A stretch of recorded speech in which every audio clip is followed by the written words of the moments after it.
Well, the New Zealand dollar, especially where it was last week, was of concern to us. As you're aware, it and a number of other small open economies having their currency driven quite high by a number of features, principally from offshore.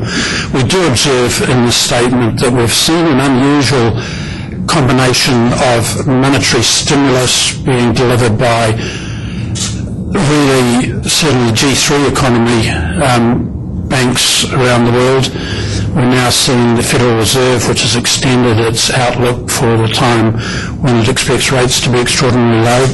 We've seen the European Central Bank put in place its LTRO system of funding, which is a different form of quantitative easing. We've seen the Bank of England increasing its quantitative easing. We're hearing some more things from the Bank of Japan, and arguably a little different, but over the last week we've seen from the People's Bank of China some further easing in monetary conditions as well. When that all happens, we do worry about the potential for competitive monetary stimulus, and it certainly would be a disappointment if we got this far through the global financial crisis without an outbreak of competitive trade barriers, as we had worried about, only to run into competitive monetary stimulus.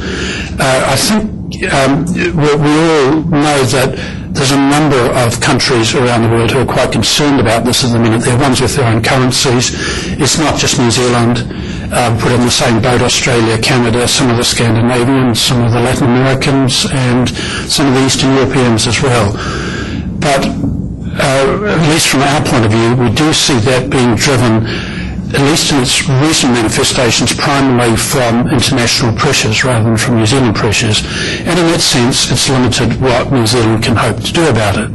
Of course, were we to see strengthening New Zealand dollar, and were we to see that strengthen to a point where it was actually bringing down our future expectations of inflation, then we always still have the prospect of reducing the official cash rate in response to that.